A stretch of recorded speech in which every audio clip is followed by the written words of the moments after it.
그리스도인들의 삶에 대해서 우리는 헌신이라고 하는 말을 많이 사용합니다. 헌신이라고 하는 것은 성경에서는 예수 그리스도를 본받아서 우리가 하나님의 부르심에 순종하여 자신을 십자가에 드리는 삶, 이것을 우리가 성경에서는 헌신이다 이렇게 이야기를 합니다. 그래서 우리가 그리스도인의 헌신이라고 하는 것은 하나님의 말씀을 따라 또는 성경의 말씀을 따라 자신을 드리는 삶을 살아가는 것이다, 이렇게 정의할 수 있습니다. 그래서 헌신에는 자신의 삶을 드리는 그런 헌신, 또는 경제적인 그런 것들을 나누는 헌신, 또 자신에게 주신 재능을 드리는 헌신 등 다양한 방식이 있을 수 있고, 하나님이 주신 모든 것을 말씀을 따라서 우리가 드리는 삶을 살아가는 것, 그것을 헌신이다 이렇게 말할 수 있고, 헌신하는 삶이라고 하는 것은 큰 틀에서 보면 나누는 삶과 맥을 같이 하는데, 그 나눔의 대상이 주로 하나님과 말씀을 복음을 위해서 우리가 나누는 삶, 이것을 우리가 흔히 헌신이다 이렇게 정의를 합니다. 독일의 비공식적인 국가 역할을 했던 이히하브 미에르기벤, 나는 헌신하였다네 했다네라고 하는 그 노래, 이것은 독일 사람들이 국가에 대한 헌신을 노래하는 그런 건데, 1절에 보면 나는 내 두 손과 마음을 다 바쳐 헌신하였도다. 생명과 사랑으로 가득 찬 나의 조국 독일이여. 그래서 조국을 위해서 자신을 바치겠다라고 하는 그런 노래를 그들이 국가와 함께 그렇게 즐겨 부르는 노래. 그래서 그 노래 속에 보면 헌신이라고 하는 것, 이것이 우리에게 그 어떤 메시지를 전해주는데, 특별히 오늘 우리가 살고 있는 이 시대의 모든 사람들의 삶은 개인주의적인 삶을 살아가기 때문에 누구를 위한 삶을 살아간다라고 하는 그런 것들이 매우 낯설게 느껴지는 그런 시대입니다. 특별히 우리가 지금 60세를 넘어선 70대, 80대를 살았던 분들은 어떤 가족을 위해서 또는 조국을 위해서 헌신하는 삶을 살았던 분들입니다. 그러나 오늘 살고 있는 이 젊은 층들의 가장 큰 문제는 자기 자신의 삶만 생각하고 자기 자신만 즐거우면 환경은 어떻든 전혀 고려하고 배려하지 않는 삶을 살아간다라고 하는 것입니다.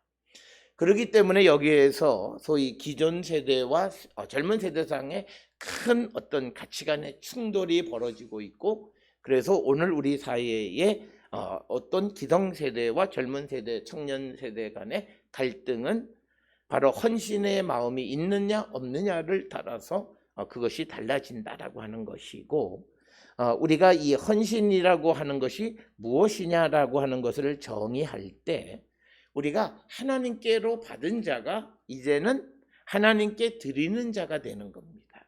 즉 이 말은 beneficiary, 그러니까 내가 수혜자에서 이것을 도네이터, 내가 기여자가 되어지는 것, 이걸 우리는 헌신이다. 그래서 우리가 이 땅을 살아가면서 우리의 삶의 패턴이 그냥 받기만 하는 베니피셔리와 같은 삶을 살아가는 것이 아니라 무엇이든 내게 크든 작든 그것을 나누려고 하는 도네이터의 삶을 살아가려고 하는 것, 그래서 그런 도네이터의 삶을 살아가는 것을 신앙적으로는 헌신하는 삶이다, 이렇게 정의를 내릴 수 있다라고 하는 것입니다.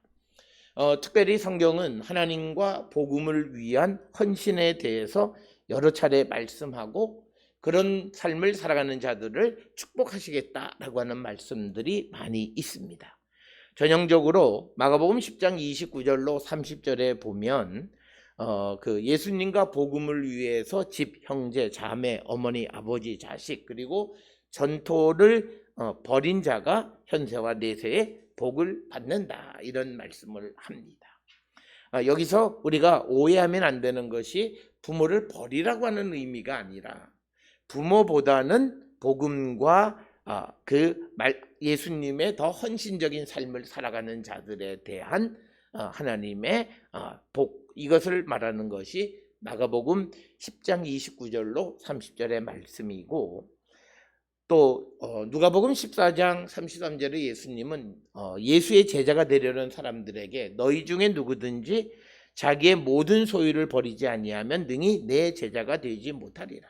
즉 이 말씀의 의미는 우리가 예수 그리스도를 믿고 따르는 삶은 내가 예수님으로부터 많은 것을 벌어서 소유하는 삶을 살아가는 것보다는 하나님이 주시는 은혜로 많은 것을 벌어서 그것을 나누는 삶을 살아가는 것이다 라고 하는 것을 분명하게 우리에게 보여주는, 그래서 우리가 이 땅을 살아가면서 우리에게 주신 재능이나 여러 가지를 우리가 나누며 살아가는 것은 성경이 우리에게 가르쳐 주시는 삶에 매우 중요한 것이고, 바로 그것이 헌신하는 삶이다 라고 하는 겁니다.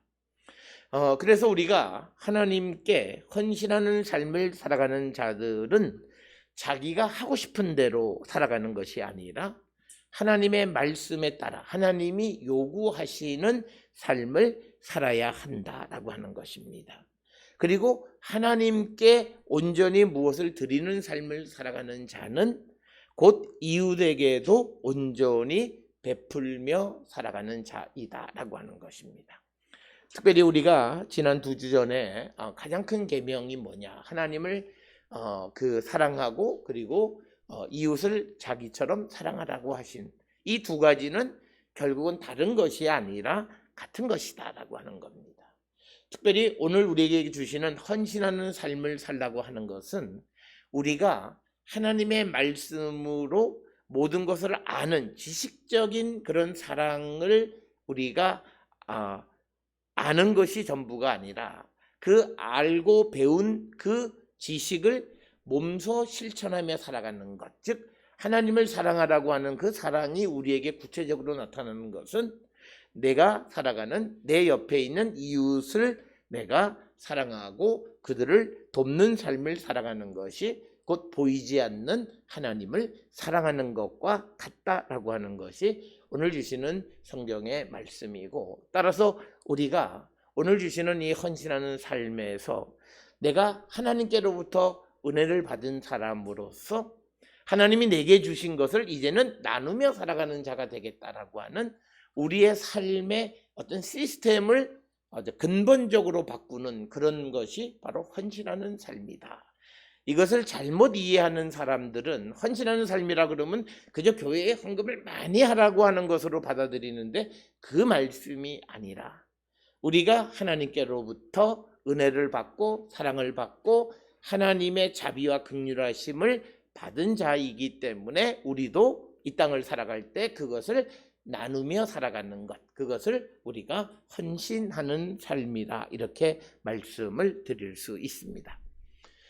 우리가 성경에 보면 많은 헌신하는 모습들이 기록되어 있는데, 열왕기상 17장 8절로 16절에 보면 엘리야가 사르밧의 과부를 만나는 이야기가 있습니다. 그때 이 하나님께서 말씀하시는 대로 엘리야도 행했을 뿐만 아니라 또 사르밧의 과부라고 하는 여인도 예언자가 하는 말씀을 그대로 따라갈 때 하나님의 은혜를 받았다. 그래서 오늘 우리가 이 열왕기상 17장에 등장하는 사르밧 과부의 이야기는 이제 자기에게 식량이 거의 고갈된 상태가 됐습니다. 그래서 이 여인이 죽기 전에 자기 아들들과 마지막으로 음식을 해먹으려고 남아있는 아주 소량의 그런 음식이 있는데, 그때 엘리야가 그것을 가지고 나를 위해서 음식을 만들어 달라고 이야기를 합니다. 지금 이제 자기가 마지막으로 먹고 죽으려고 하는데 그 남은 것을 이 엘리야가 나를 위해서 음식을 만들어 달라고 하는 그 말을 들은 그 과부가 그대로 행함으로 말미암아서 그에게는 기름이나 밀가루가 그치지 않는 그런 하나님의 은혜를 입게 되어졌다. 그래서 헌신하는 삶을, 내가 하나님께로부터 받은 것을 나누는 삶을 살아가려고 할 때 우리가 그것을 계산하면 절대 우리는 나누는 삶을 살 수 없습니다. 특별히 우리가 나누는 삶을 잘하는 사람들의 모습은 그들이 많은 돈이 있어서 하는 것이라기보다는 어렵고 힘든 가운데에서도 그것을 나누려고 하는, 그리고 하나님의 말씀을 듣고 순종하는 자세로 나누려고 하는 그런 마음이 결국 나눔의 삶을 살아가는 것임을 우리에게 가르쳐 주는 것이 되겠습니다. 따라서 우리도 이 땅을 살아가면서 우리는 계산을 하면 아무것도 나눌 수가 없다라고 하는 거죠. 우리가 돈이 많으면, 물질이 많으면 쉽게 나눌 수 있다고 생각하지만 사실 그렇진 않아요. 돈이 많으면 많은 사람들은 많은 것을 투자해서 많이 벌고 다른 방식이 생각이 있기 때문에 우리가 그것을 계산을 하고 따져 물으면 결코 나눌 수가 없다. 그러나 이 사르밧의 과부처럼 그냥 말씀을 듣고 순종하는 삶을 살아갈 때 그에게 그 나눔을 통해서 하나님의 복을 받았다라고 하는 것입니다. 특별히 오늘 우리가 읽은 룻기서에 나오는 이 나오미와 룻의 대화에서도 보면 룻기 3장 1절에 시어머니 나오미가 룻에게 이제 그 룻이 행해야 되는 그 행동 절차를 설명합니다. 그러면서 시어머니가 그 룻에게 말하기를 1절에 내 딸아 내가 너를 위하여 안식할 곳을 구하여 너를 복되게 하여야 되지 않겠느냐 이렇게 이야기하면서 이제 2절, 3절, 4절에서 이 여인이 행해야 되는 행동에 대해서 설명합니다. 그래서 내용인즉슨 이제 그 보아스라고 하는 사람의 자리에 들어가서 그의 아내가 되라고 하는 그런 말씀인데 이런 말씀에 대해서 오늘 주시는 5절에 보면 룻이 시어머니에게 이르되 어머니의 말씀대로 내가 다 행하리이다 하니라. 여기에 오늘 주시는 말씀의 키는 우리가 헌신하는 삶을 살아가려면 무엇보다도 그 말씀에 대한 순종이 우리에게 필요하다라고 하는 겁니다. 오늘 주시는 본문에서 룻은 시어머니 나오미의 말을 듣고 어머니 제가 생각해 보겠습니다. 그래서 내가 이렇게 하는 것이 나에게 유익한가? 또는 내가 저렇게 하는가? 그래서 유불리를 따져서 어떤 판단을 하는 것이 아니라 시어머니가 오늘 주시는 본문에서 이 나오미의 말에 대해서 룻이 확신하는 건 뭐냐면 그 어머니는 나에게 좋은 것을 하시는 분이라는 거예요. 즉 그래서 1절에 뭐냐면 나오미가 룻에게 말하기를 내가 너를 위해서 안식할 곳 그리고 너를 복되게 해야 되지 않겠느냐. 즉 시어머니 나오미는 자기의 며느리 룻의 그 복을 위해서 그 여인의 평생의 안식을 위해서 지금 이 룻이라고 하는 여인은 이방 여인일 뿐만 아니라 그는 남편을 잃어버린 우리로 얘기하면 소위 그 젊은 나이에 남편이 죽어서 시어머니와 같이 살고 있는 며느리입니다. 그런데 그 시어머니가 며느리의 안식 평안과 복을 빌어주게 될 때 이 룻이라고 하는 여인은 시어머니가 한 말을 판단하지 않는다는 거죠. 왜? 시어머니는 항상 나를 위해서 선한 일, 나의 복을 빌어주는 분이라고 하는 확신이 있었기 때문에 순종하는 것이다. 그래서 우리가 누구에게 순종하고 헌신하는 삶을 살아가려면 확신이 있어야 됩니다. 특별히 우리가 지금 이제 이 나라가 내년 3월 9일까지 선거 국면으로 들어가서 많은 사람들이 모여서 소위 캠프를 만드는데 캠프에 소속된 사람들은 자기의 그 후보에 대한 확신이 있어야 됩니다. 그래야 자기의 모든 것을 바쳐서 헌신하는 겁니다. 마찬가지로 우리가 하나님께 헌신하거나 이웃에게 헌신하는 것은 하나님에 대한 믿음의 확신이 있어야 우리가 그 하나님에게 나의 소중한 것도 드릴 수 있다라고 하는 것입니다. 따라서 오늘 주시는 이 본문의 말씀을 통해서 우리는 이 땅을 살아갈 때 하나님의 말씀을 우리가 듣고 그리고 우리가 우리에게 주신 하나님의 은혜를 나누며 살아가는 그런 성도가 되어야 한다라고 하는 겁니다. 우리가 헌신이라고 하는 말을 하게 되면 항상 질문하는 것이 있습니다. 그 질문은 어떻게? 라고 하는 거예요. 사실 이 어떻게라고 하는 것에 대한 대답은 이렇게 하나로 말하기는 어렵습니다. 그래서 성경은 우리에게 하나의 그 원형을 프로토타입을 우리에게 제시해 줍니다. 바로 우리가 어떻게 하나님 앞에 헌신해야 하는가라고 하는 것을 단적으로 보여주는 이야기가 마가복음 12장 41절로 44절에 기록되어져 있는 소위 우리가 잘 아는 가난한 과부의 헌금하는 이야기가 되겠습니다. 사실 오늘 주시는 본문을 통해서 보면 누가 얼마를 헌금했느냐 당시에는 알 수가 없습니다. 그러나 예수님은 각 사람의 마음을 아시기 때문에 그 사람이 어떤 마음으로 하나님 앞에 헌금했고 하나님 앞에 드렸는가라고 하는 것을 아십니다. 그래서 예수님께서 말씀하시기를 부자는 많이 넣었다. 부자가 뭐 헌금을 하지 않았다라고 얘기하지는 않습니다. 그들도 많이 넣었는데 가난한 여인과 비교해 보았을 때 가난한 과부가 부자들보다 더 많이 넣었다라고 말씀하시는 겁니다. 그렇다면 예수님의 이 말씀은 무엇일까라고 하는 거예요. 이 부자는 어떤 경우에도 가난한 과부보다는 많이 넣어요. 그런데 예수님이 따지시는 것은 그 사람이 양적으로 얼마를 헌금했느냐라고 하는 것보다 비례적 개념으로 이해하시는 분이시다라고 하는 겁니다. 즉 오늘 주시는 본문에서 그 예수님이 말씀하시기를 43절에 가난한 과부는 헌금함에 넣는 모든 사람보다 많이 넣었다라고 하는 거죠. 과부가 부자보다 많이 넣을 수가 없는데도 예수님께서는 이 부자가 많이 넣었다라고 하는 것입니다.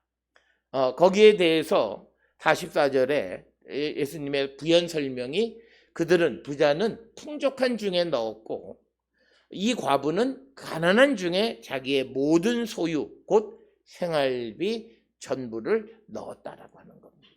즉 그래서 오늘 주시는 이 말씀에서 양적으로 보면 부자들이 훨씬 많이 넣은 것은 사실입니다. 그러나 예수님이 보셨을 때에는 내가 너희들에게 많은 것을 주었으면 너희도 많이 넣어야 되는데 그 비례를 따져서 보게 되면 가난한 여인이 자기의 모든 것을 넣었다라고 하는 거죠. 그래서 양적으로는 어찌 보면 부자들이 넣은 것에 비할 바가 되지 않는 아주 적은 양이지만 그러나 그것은 그 여인의 생활비 전부를 넣었다. 그래서 예수님은 어떤 양적인 것을 소중하게 여기시는 것이 아니라 그 사람의 마음, 그 마음은 그가 어떻게 하나님 앞에 드리는가. 그래서 우리가 성경 말씀에서도 예수님은 우리에게 많은 것을 주신 사람에게는 많은 것을 요구하시겠다 이렇게 말씀하세요.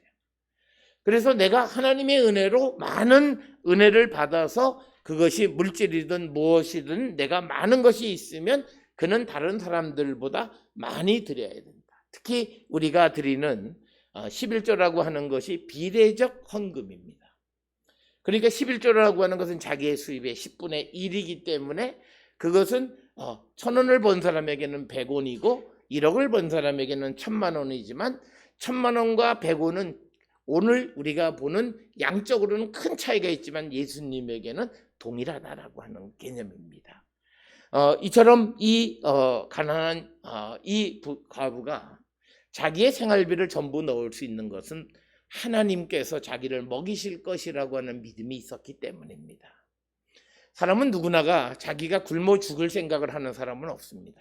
앞에서 우리가 예로 보았던 사르밧 과부도 마지막 남은 음식을 가지고 자기들이 먹고 죽으려고 생각했던 것처럼 자기들의 먹는 것에 대한 관심이 있지만 그러나 이 과부가 자기의 생활비를 전부 넣을 수 있는 근거는 하나님께서 자기를 먹이신다. 특별히 성경에서 기록하고 있는 것처럼 이스라엘이 광야 생활을 할 때 만나와 메추라기로 이스라엘을 먹이셨다라고 하는 그 사건, 그 사실을 믿는 믿음이 있었기 때문에 비록 내가 지금 내 생활비를 다 헌신해도 나는 굶어 죽지 않는다라고 하는 확신이 있을 때 이 여인은 생활비를 전부 넣었다라고 하는 것입니다. 그래서 오늘 우리가 이 땅을 살아가면서 우리가 하나님 앞에 온전한 헌신의 삶을 살아가는 것은 결국 우리의 믿음과 비례한다라고 하는 것입니다.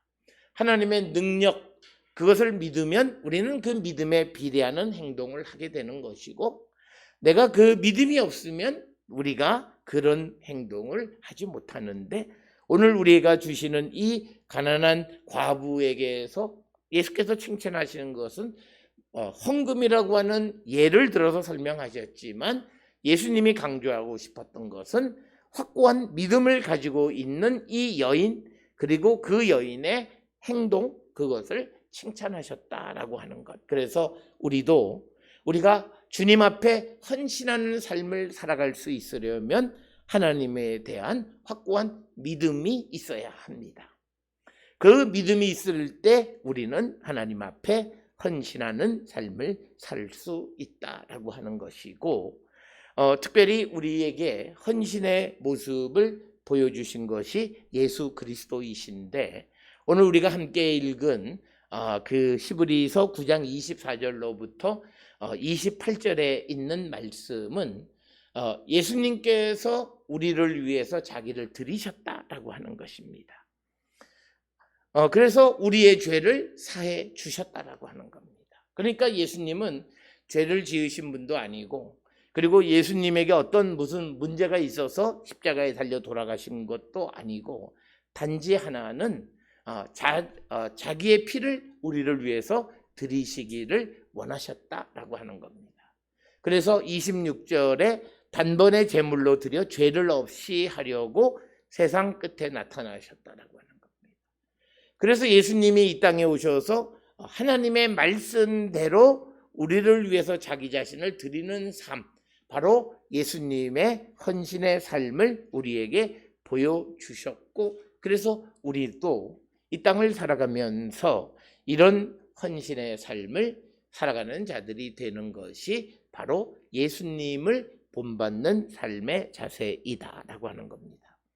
특별히 우리는 이제 2020년, 21년 코로나 때문에 여러 가지 어려운 한 해를 보냈고, 이제 연말이 다가오면서 2022년 새해를 맞이할 준비를 할 때 우리가 어떤 삶을 살아야 하는가, 여러 가지 어렵고 힘들고, 그래서 우리의 마음이 닫혀지고, 그래서 그나마 내게 주신 것을 지키려고만 하는, 움켜잡으려고만 하는 그런 삶이 아니라, 이 어려운 가운데에서도 우리를 지키시고 구원해 주신 하나님이 우리와 함께 하셔서 어려움 속에서도 우리에게 희망을 지펴주심을 믿고, 우리가 하나님께 그리고 이웃을 위한 삶을 살아가기를 결단하는 자들이 되어야 하고, 특별히 내가 지금까지 해왔던 이웃을 돕는 일을 내년에는 조금 더 우리가 해보는 그런 삶을 우리가 살아가는 것이 우리가 정말 그리스도 안에서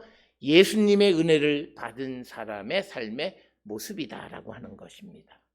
그래서 우리가 하나님께 받은 은혜가 크면 클수록 우리가 나누는 것도 커야 된다. 이걸 뒤집어서 얘기하면 내 나눔은 결국 내가 어려운 사람, 내가 하나님께로부터 얼마나 큰 사랑을 받았는가를 보여주는 지표이다라고 하는 겁니다.